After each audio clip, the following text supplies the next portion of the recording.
From News Channel 15, you're watching News Channel 15 Tonight with Kyle Peach. This is News Channel 15 Tonight.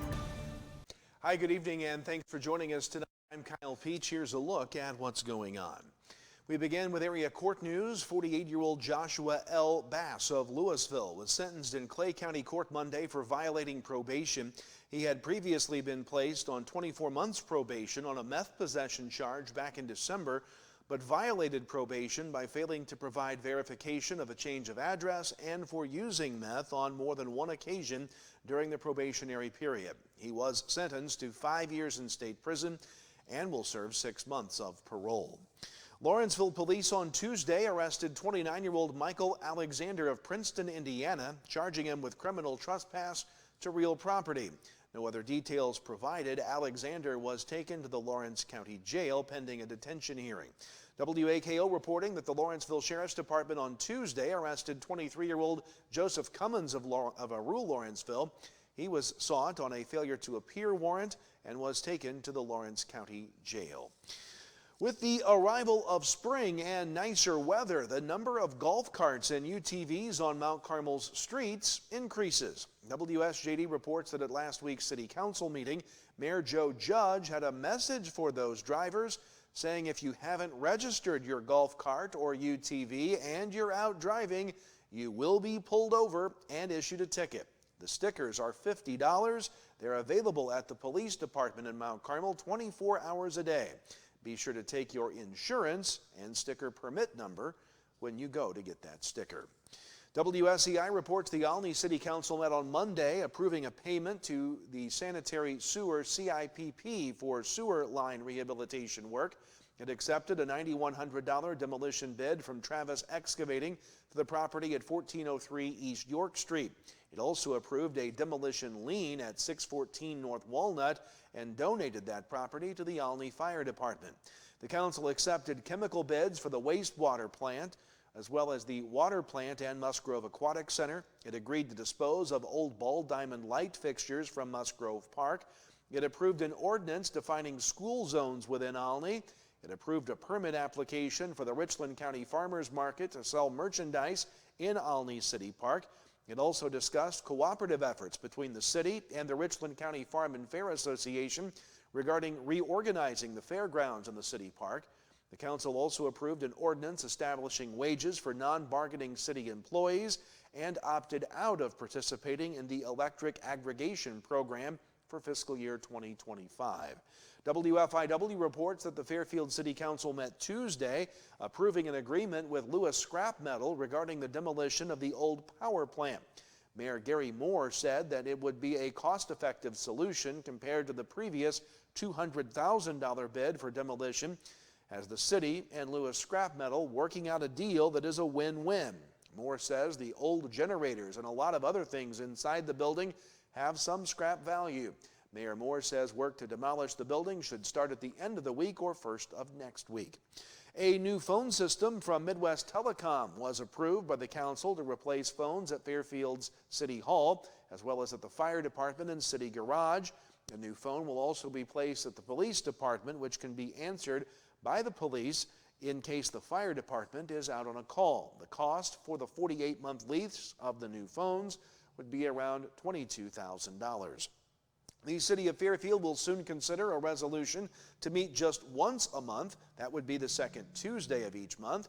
And several police departments from the region will be in Fairfield for a training session Thursday and Friday this week from 8 to 4 at the old Midwest Food Bank building, where part of the warehouse there has been turned into a high-tech training center for law enforcement. Training activities will also take place outside of the building and around the softball fields at Southwest Park, so don't be alarmed if you notice a large police presence in that area. Turning to election notes now, Clay City Superintendent John Newbaum will be hosting an informational meeting tomorrow night at the Clay City High School's Straley Center at 6 p.m. Everyone is invited to come and attend to learn more about the 1% county schools facilities tax and ask questions you may have about the matter that will be placed on the ballot. You can also check out the 1% county schools facilities tax information tab found on the school website to learn more. Well, a movement is underway to create a new state called New Illinois. Proponents in Illinois want to break away from Chicago and Cook County and create the new state. A group promoting the movement says it's not Republicans versus Democrats, it's a case of urban versus rural. Bria Walters has more. We want them to win. We want us to win. New Illinois looks to separate rural parts of Illinois from Cook County and Chicago. People who want to separate the state say high taxes and shrinking influence at the state capitol are reasons why. Trying to do is obtain representative government, truly representative government for people outside of Cook County. New Illinois Winnebago County Chair Dean Barker says the interests of major urban areas like Chicago are often not in line with the rest of the state. And to have them basically regulate the way our life should be is just not proper. Republican State Senator Dave Severson says a split is not plausible with the current laws the state has, and instead we should be focusing on making sure everyone feels included. I think our focus really ought to be on let's try to address the issues of why there is frustration from those outside of Chicago. Voters in 33 Illinois counties have now approved a non-binding ballot saying they no longer want to be a part of the state. In the collar counties around Chicago is having that referendum be by township instead of by county, because we've talked to people who are in townships on the fringe of Cook County that say they really want to escape. Bria Walters with that story. Now, New Illinois holds its 7th Constitutional Convention April 4th and 5th. Attendees there are set to work on a new state constitution proposal and discuss how they can break away from Cook County and Chicago. Now, in our area, separation measures have been approved by voters in Jasper, Lawrence, Clay, Wayne, Edwards, Wabash, and White counties. Coming up next, a look at your weather forecast, a couple of severe weather threats in store, and talk sports later. Stay with us. At Wabash General Hospital Senior Enrichment Center, we believe that sometimes a helping hand is all it takes for seniors to get their lives back on track. Our dedicated team of healthcare professionals are here to offer guidance and support, helping navigate the unique health and lifestyle concerns faced by seniors. Whether dealing with feelings of anxiety, loneliness, or unresolved grief, struggling with changes in mood or concentration, or coping with health-related challenges, we're here for you. Call Wabash General Hospital Senior Enrichment Center at 618-263-9116. Life doesn't slow down for busy families. From early practices to late night games, every moment matters. That's why First National Bank offers online tools to fit into your schedule no matter how hectic it gets. From mobile banking to quick check deposits, First National Bank makes it easy to keep up with life and stay on top of your finances. No matter the schedule, First National Bank keeps you in the game. Equal housing lender, member FDIC. Welcome back. Time to talk weather here tonight. Some up and down days in terms of precip and even a severe weather threat to talk about here tonight. Nothing right now on the local scan of radar, but we do see the chance of some showers and thunderstorms developing overnight and continuing through the day tomorrow. More on that in just a moment. 59 degrees, our high temperature, near 60 today. 40 was the low this morning. No rain in our gauge. Right on pace for normal for this time of year, temperature-wise. Let's take a look at those maps now, starting with tonight. Here's the view as of about 6 o'clock this evening. We'll put the map in motion, and you can see some clouds passing. Some showers will develop towards daybreak tomorrow. That will continue through the early morning hours. More numerous showers and even embedded thunderstorms will pop up through the afternoon and into the evening. We'll still see some chances for showers early on Friday. That will pull out. We will see the sun on Friday, but again, scattered showers will work their way through as we go, especially into Friday night. More numerous rain showers on pace for Saturday and Sunday, where that severe weather threat looms. As far as how much rain will we see through 7 o'clock Friday night, really from about a quarter inch down around Carmi and McLeansboro to nearing a half inch the further north you go, up around Newton and Robinson. Severe weather can't be ruled out tomorrow, although it is just a 1 out of 5 risk scale for most of the area, stretching from, again, all of us pretty much right on this line, maybe not if you're right on the eastern fringe there, but nonetheless, the possibility of some storms that would contain some hail and damaging winds can't be ruled out through the day on Thursday. Again, though, better severe threat looks to come later in the weekend. As far as overnight tonight, can't rule out that isolated shower, maybe a thunder shower or two. Overnight lows tonight in the low 40s. Then as we move into the day on Thursday, shower and thunderstorm chances pick up throughout the course of the day. Can't rule out a severe storm. Things will be a little more mild, though. Upper 60s to the south, low 60s to the north as we look across the region. Into Thursday night, those shower and thunderstorm chances continue. Overnight lows will be in the middle to upper 50s.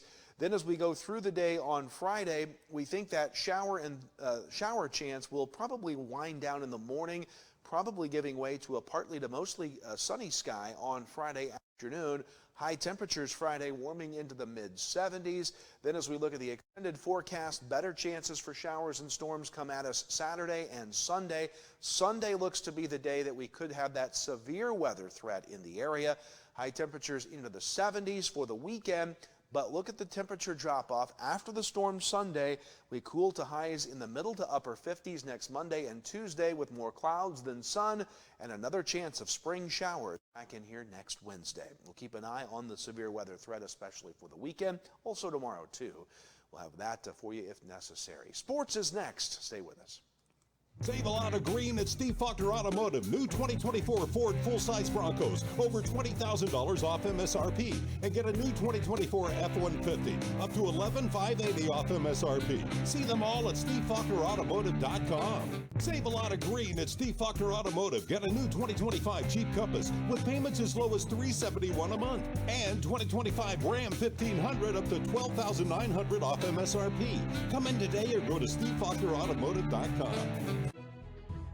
Have your weather radio, have a flashlight with batteries in it, make sure your cell phone's charged, know where you're going to go when bad weather hits. Go to a lowest interior room in your house and wait the storm out. After the storm, if your power's out or if there's any kind of dangerous situation or anything like that, call Mount Carmel Public Utility Company. As you go outside to survey the damage a little bit, just make sure to stay away from down power lines.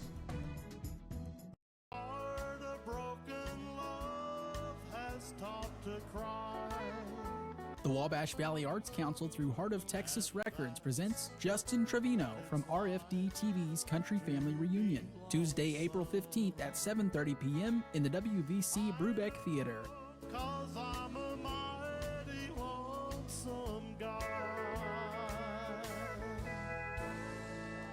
Scan the QR code for tickets today. Welcome back. Time now to talk sports. Let's begin with high school baseball action from yesterday. Carmi and Hardin County played to a 5-5 tie. Cary Grove beat Hamilton County 12-5. Gallatin County over NCOE 12-5. OPH beat Newton 7-4 and Salem over Benton 16-1. Now back on Monday, Carmi beat Gallatin County 4-3. Red Hill beat Grayville 11-1 and Newton beat Effingham 6-3. High school softball yesterday, Carterville beat Carmi 11-5. Edwards County over Lawrenceville 10-2. Newton beat Mattoon 8-2 and Crab Orchard beat Wayne City 6-0. Back on Monday, it was Altamont edging Fairfield 1-0. Carmi beat Lawrenceville 19-6. Grayville pummeled Red Hill 25-2.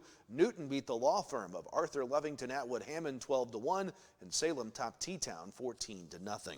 College baseball yesterday, Wabash Valley wins the season series over Central, winning the finale yesterday 17-3. You can see that game tonight at 7 here on News Channel 15. Also yesterday, Frontier fell to Rend Lake 7-2.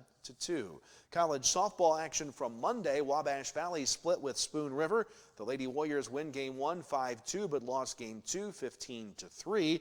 And in recent boys high school tennis action, it was Mount Vernon beating Mount Carmel 5-1 and Flora beating the Aces 9-0. Good luck to the Wabash Valley Lady Warriors. They play their opening round game of the national tournament tomorrow at 1:15. You can hear the action on our sister station 89.1 The Bash. We'll see you tomorrow for more. Kyle Peach from all of us at News Channel 15. Have a great night.